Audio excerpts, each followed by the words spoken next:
नमस्कार प्यारे बच्चों, मैं कुशाल सोलंकी हिंदी की कक्षा में आप सभी का हार्दिक अभिनंदन करता हूं। आज हम बात करने वाले हैं हिंदी साहित्य जगत में सबसे महत्वपूर्ण, अगर मैं बात करूं, व्यंग्यकार जिनका नाम है हरिशंकर परसाई जी, जिनके द्वारा लिखा हुआ एक निबंध जिसका नाम है प्रेमचंद के फटे जूते।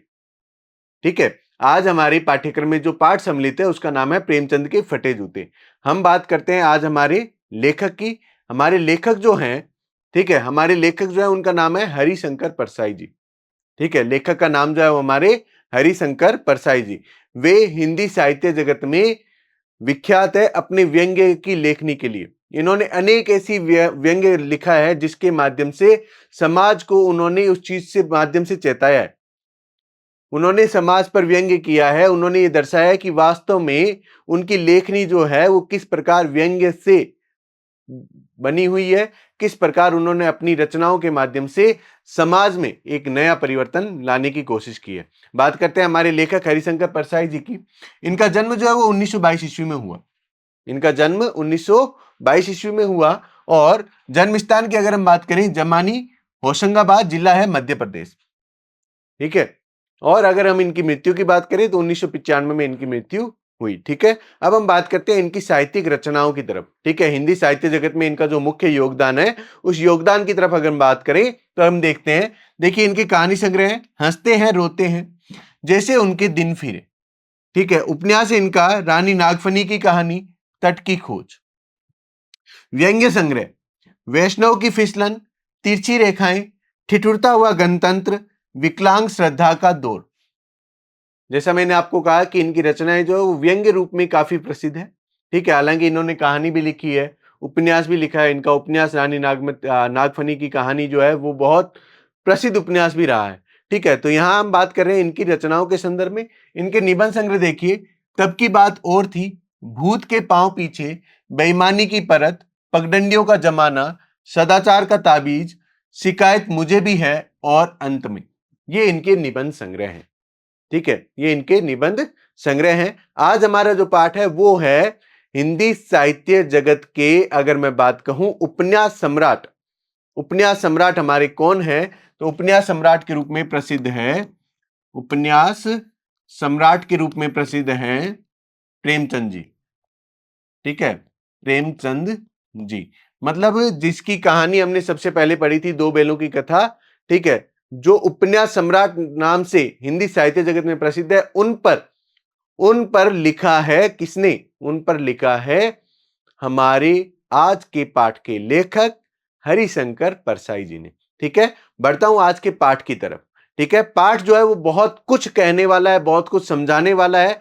बहुत ही ध्यान से इस पाठ को सुनना और समझना। ठीक है, ताकि आप लोगों को आसानी रहे कि वास्तव में ये पाठ जो है वो हमें कितना कुछ कहकर जा रहा है। ठीक है, देखिए क्या कह रहा है। नाम है हमारे पाठ का प्रेमचंद के फटे जूते। प्रेमचंद जो है उनके फटे जूते के संदर्भ में पूरा का पूरा ये आपका निबंध लिखा हुआ है, पूरा पाठ लिखा हुआ है। किस प्रकार इस व्यंग्य में डूबी हुई रचना जो है वो हमारे समाज पर कितना करारा व्यंग्य करती है, यह भी स्पष्ट किया हुआ है। देखिए, प्रेमचंद का एक चित्र मेरे सामने है। प्रेमचंद का एक चित्र जो है वो मेरे सामने है। पत्नी के साथ फोटो खिंचा रहे हैं, पत्नी के साथ में फोटो खिंचा रहे हैं। सिर पर किसी मोटे कपड़े की टोपी, कुर्ता और धोती पहने हैं। कनपट्टी चिपकी है, गालों की हड्डियां उभर आई है, पर घनी मूंछें चेहरे को भरा भरा बतलाती है। पांव में कैनवस के जूते हैं जिनके बंद बेतरतीब बंधे हैं। लेखक क्या कह रहे हैं कि मेरे सामने प्रेमचंद जी का एक चित्र है। उस चित्र में क्या है कि वे अपनी पत्नी के साथ में फोटो खिंचा रहे हैं, अपनी पत्नी के साथ में फोटो खिंचा रहे हैं। अब यहां पर प्रेमचंद जी का एक शब्द चित्र बनाया गया है। ठीक है, प्रेमचंद जी का शब्द चित्र बनाया गया है कि वो किस प्रकार से, वो दिखते कैसे हैं। ठीक है, तो यहां पर देखो उन्होंने उनके जो उन्होंने वेशभूषा धारण कर रखी थी, जो उनकी शारीरिक अवस्था थी, और उन्होंने जो पाँव में जूते पहन रखे थे, उसके आधार पर एक सामान्य सा शब्द चित्र हमारे सामने प्रस्तुत किया है। क्या किया है? वो कहते हैं सिर पर किसी मोटे कपड़े की टोपी है। सिर पर किसी मोटे कपड़े की टोपी पहन रखी है, कुर्ता है और धोती पहने हुए। टोपी है, कुर्ता है और धोती पहने हुए। ठीक है, कनपट्टी चिपकी हुई है। कनपट्टी, ये आपकी कनपट्टी जो है ये आपकी इनकी कह रहे हैं ये चिपकी हुई है, ठीक है। कनपट्टी जो है वो आपकी पूरी चिपकी हुई है, ठीक है। गालों की हड्डियां उभर आई है। गालों की हड्डियां जो होती है ना, जो यहां से अपनी जो ये वाला हिस्सा होता है यहां से अपनी हड्डियां जो है वो उभर चुकी है, ठीक है। मतलब चेहरा थोड़ा सा पिचका सा है और यहां पर हड्डियां जो है वो उभर चुकी है, ठीक है। पर घनी मूंछें चेहरे को भरा भरा बतलाती है। अब उसकी वजह से जो चेहरा जो है दुबला था, लेकिन चेहरे पे क्या है, घनी मूंछें हैं, उसकी वजह से चेहरा जो है वो बहुत भारी भारी लग रहा है, ठीक है। पांव में कैनवस के जूते पहने हुए हैं, पांव में कैनवस के जूते पहने हुए हैं। कैनवस मतलब अगर हम बात करें तो अगर आपके जो कपड़ों से बने हुए जूते आते हैं उसकी यहां पर बात हो रही है, ठीक है। कपड़ों से बने हुए जूते आते हैं उनकी बात यहां पर हो रही है, जिसको अगर हम आमतौर पर कहें तो पीटी शूज भी आप लोग उसके संदर्भ में समझ सकते हैं, ठीक है। आगे बात यहां पर समझ में, ये यहां पर प्रेमचंद जी का शब्द चित्र दिया है उन्होंने। आगे बात आगे बढ़ता हूं। लापरवाही से उपयोग करने पर बंद के सिरों पर की लोहे की पतरी निकल जाती है और छेदों में बंद डालने में परेशानी होती है। तब बंद कैसे भी कस लिए जाते हैं। मतलब कैनवस के जूते हैं, कैन जूते जो होते हैं उसमें क्या होता है, जहां पर आपके बंद का मतलब यहां पर क्या हुआ, यहां ये जो बंद जो है ये आपके क्या हुआ, जो आपके जूतों पर आपके जूतों को बांधने के लिए जो आपके रस्सी का प्रयोग होता है, ठीक है। जूतों को आपके बांधने के लिए जो बंद होते हैं उनकी बात यहां पर हो रही है, ठीक है। लेसेस जिसको हम कहते हैं, हम कहें ना, तो वहां पर क्या होता है, उसके ऊपर एक लोहे की पतरी दी हुई रहती है जिससे क्या आसानी रहती है, ठीक है। लेकिन ज्यादा इस्तेमाल करने की वजह से, अच्छे ढंग से नहीं बांधने की वजह से वो क्या होता है, वो निकल जाती है, वो बंद निकल जाए, वो पतरी निकल जाती है, तो फिर बंद भी जो है बेतरतीब हो जाते हैं, ठीक है। फिर उनको जूतों को कैसे भी बांध लिया जाता है, मतलब जूतों को पहनते समय किसी प्रकार से उनको बांध लिया जाता है, ठीक है। तो यहां पर देखिए, दाहिने पांव का जूता ठीक है, दाहिना पांव है उसका जूता एकदम ठीक है, मगर बाएं जूते में बड़ा छेद हो गया है।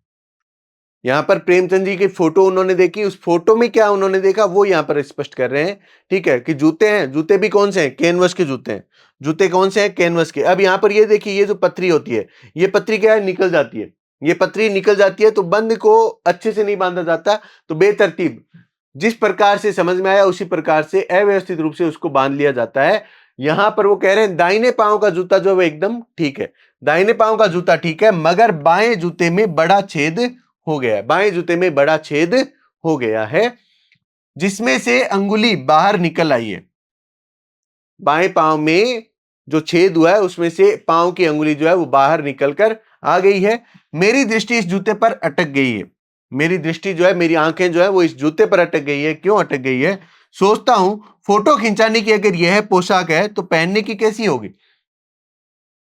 लेखक सोच रहा है कि इस व्यक्ति की अगर फोटो खिंचवाने की यह पोशाक है, यह वेशभूषा है, ये कपड़े हैं, तो आप सोचिए आम जिंदगी में किस प्रकार की होगी। फोटो खिंचाने में अगर इसके जूता जो है वो फटा हुआ है, उसमें से अंगुली बाहर आ रही है, उसके बावजूद उसने फोटो खिंचवा लिया। फोटो खिंचाने की अगर ये पोशाक है तो सामान्य रूप से कैसे पोशाकें होगी।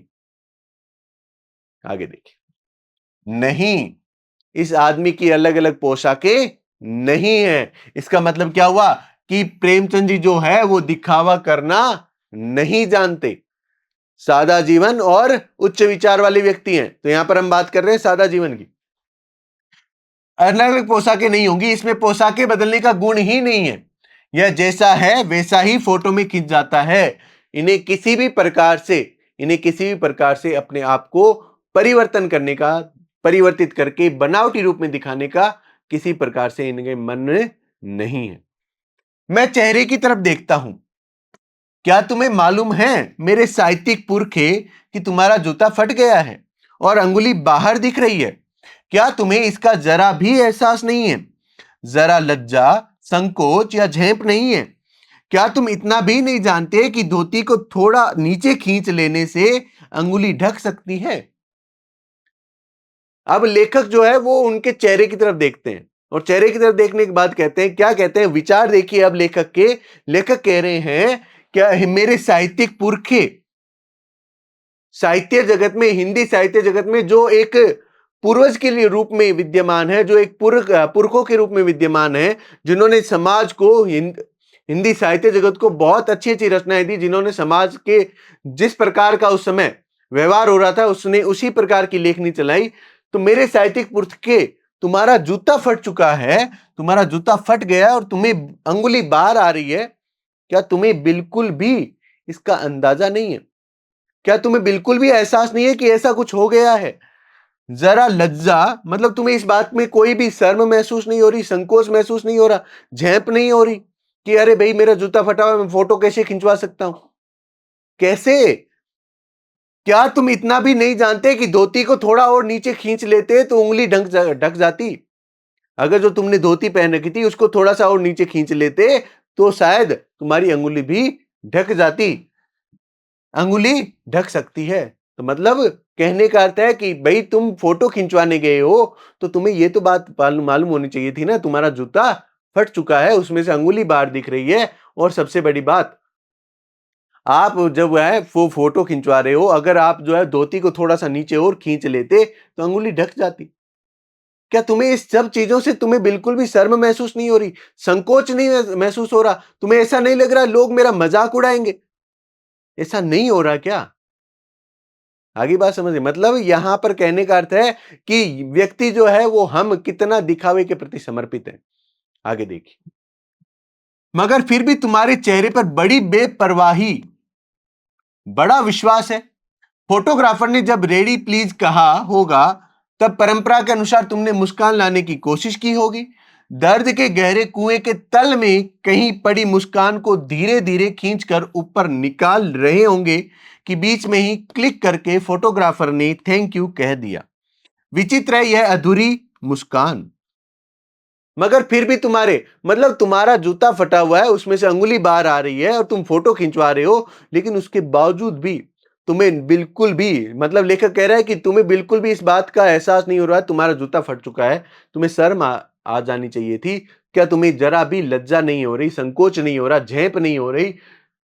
तुम्हारे चेहरे पे बड़ी बेपरवाही दिख रही है, तुम्हें इस चीज की कोई परवाह नहीं है। और साथ ही साथ नजर आ रहा है तुम्हारा आत्मविश्वास, तुम्हारा विश्वास नजर आ रहा है, आत्मविश्वास नजर आ रहा है। और फोटोग्राफर ने जब कहा कि हाँ भाई मुस्कुराइए, रेडी प्लीज मुस्कुराइए, ठीक है, तो तुमने अपने भीतर, जो तुम्हारे भीतर तुमने जो दर्द भर रखा है, उस दर्द के तल में से, उस दर्द के कुएं के तल में से तुमने मुस्कान निकालने की कोशिश की होगी, खींचकर उसको बाहर लाने की कोशिश की होगी। लेकिन जब तक तुम उसको बाहर खींच कर लाते तब तक फोटोग्राफर ने क्लिक करके थैंक यू बोल दिया। तो अब वो देख रहे हैं, क्या कह रहे हैं, विचित्र है यह अधूरी मुस्कान। तुम्हारी ये अधूरी मुस्कान जो है ये बहुत मुझे विचित्र लग रही है, बहुत टीस कर रही है, बहुत पीड़ा दे रही है और बहुत कुछ मुझ पर व्यंग्य कर रही है और साथ ही साथ समाज पर बहुत बड़ा व्यंग्य कर रही है। क्या व्यंग्य कर रही है वो जानते हैं।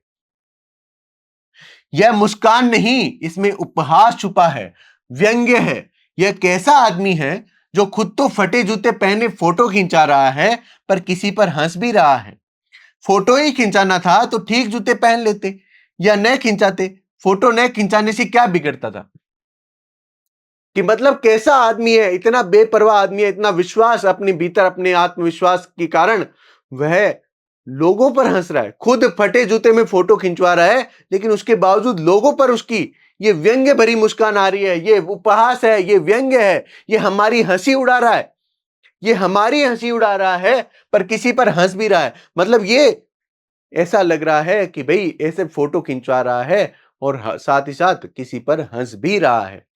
ठीक है, तो लेखक कह रहे हैं ऐसे फोटो खिंचाने की जरूरत भी नहीं थी। ठीक है, फोटो खिंचाना था तो थोड़े ठीक के जूते पहन के आ जाते, थोड़े अच्छे जूते पहन के आ जाते, मतलब कुछ ना कुछ दिखावा कर लेते, कुछ दिखावा कर लेते। फोटो न खिंचाते तब भी क्या बिगड़ जाता? अगर तुम फोटो नहीं खिंचाते तो क्या हो जाता? कुछ बिगड़ थोड़ी जाता। शायद पत्नी का आग्रह रहा हो और तुम अच्छा चल भाई कहकर बैठ गए होंगे। मगर यह कितनी बड़ी ट्रेजेडी है कि आदमी के पास फोटो खिंचाने को भी जूता न हो। मैं तुम्हारी यह फोटो देखते देखते तुम्हारे क्लेश को अपने भीतर महसूस करके जैसे रो पड़ना चाहता हूं, मगर तुम्हारी आंखों का यह तीखा दर्द भरा व्यंग्य मुझे एकदम रोक देता है। फिर फोटो अगर तुम्हें खिंचवाना था, या तो खिंचवाने की जरूरत ही नहीं थी, खिंचवाने तो जूता ले आते। ठीक है, खिंचवाने के लिए जूता ले आते। फिर जब फोटो खिंचवाने की पत्नी ने लिए बोला, पत्नी ने बोला तो तुमने कहा चल भाई ठीक है खिंचवाते हैं, और यहां पर आ गए और फोटो खिंचवा भी ली। और सबसे बड़ी बात, ये ट्रेजेडी है, कितना बड़ा दुख है, कितनी भयंकर, कितनी हृदय विदारक बात है कि आदमी के पास फोटो खिंचाने के लिए भी जूता नहीं है, फोटो खिंचवाने के लिए भी जूता नहीं हो। तो मैं तुम्हारी यह स्थिति देखकर, तुम्हारे इस मन के भीतर को, क्लेश को देखकर, तुम्हारे मन के भीतर की दुख को देखकर, पीड़ा को देखकर मैं रोना चाहता हूं, लेकिन उसके बावजूद जो है तुम्हारी आंखों में जो ये व्यंग्य है ये मुझे रोने नहीं देता, तुम्हारी ये अधूरी मुस्कान मुझे रोने नहीं देती, ये मुझ पे व्यंग्य करती है। क्या कहना चाहती है ये कहना चाहती है कि तुम आखिर क्यों रो रहे हो, क्यों रो रहे हो। उसके पूरी बातों का चर्चा मैं करूंगा, पूरी चीजें आपको स्पष्ट भी करूंगा कि आखिर यहां पर लेखक जो है वो रो क्यों नहीं पाया, क्यों नहीं रो पाया।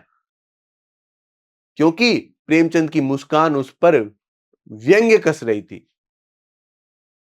तुम फोटो का महत्व नहीं समझते, समझते होते तो किसी से फोटो खिंचाने के लिए जूते मांग लेते। लोग तो मांगे के कोट से वर की दिखाई करते हैं और मांगे की मोटर से बारात निकालते हैं। फोटो खिंचाने के लिए तो बीवी तक मांग ली जाती है। तुमसे मांगते नहीं बने, तुम फोटो का महत्व नहीं जानते। लोग तो इत्र चुपड़ कर फोटो खिंचाते हैं जिससे फोटो में खुशबू आ जाए। गंदे से गंदे आदमी की फोटो भी खुशबू देती है। तुम फोटो का महत्व नहीं जानते। लेखक कह रहे हैं कि शायद तुम्हें जो है वो फोटो का महत्व है, पता ही नहीं है कि आखिर वास्तव में फोटो का महत्व क्या होता है।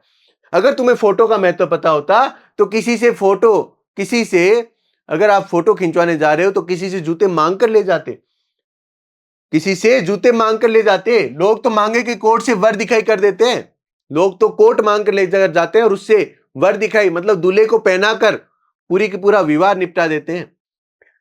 मांगे की मोटर से बारात निकाल लेते हैं, मोटर मांग कर लाते हैं, भाई साहब आप प्लीज हमारी सहायता कीजिए ना, आप हमारे पड़ोसी हैं, चलिए ना, आपकी गाड़ी लेकर चलिए ना। मांगे की मोटर से पूरी बारात लेकर आ जाते हैं।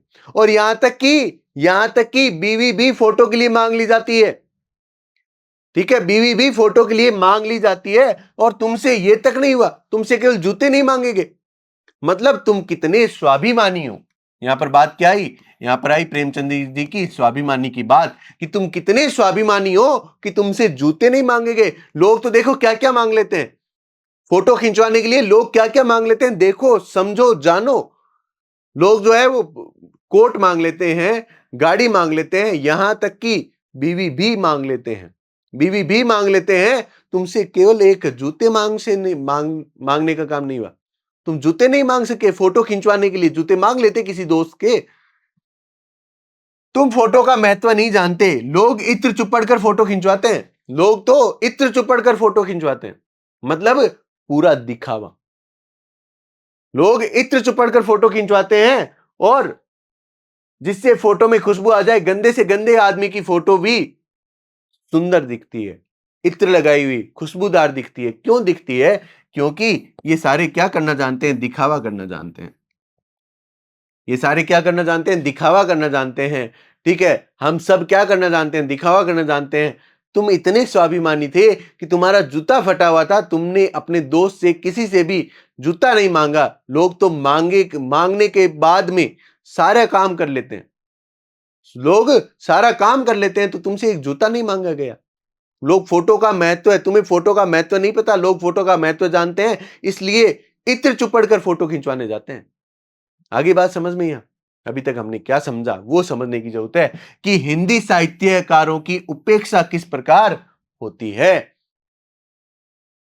हिंदी साहित्यकारों की उपेक्षा देखिए, जब मैं बात कर रहा हूं उपन्यास सम्राट की, ठीक है, उपन्यास सम्राट है ये, मतलब इन्होंने उपन्यास इस श्रेणी के लिखे कि इनके उपन्यास की वजह से इनको उपन्यास सम्राट की, सम्राट होता है महाराजाओं का महाराजा जो होता है, उसको सम्राट की उपाधि मिलती है ना। तो मतलब उपन्यास सम्राट है, उसके बावजूद आप देखिए ना हिंदी साहित्यकार है।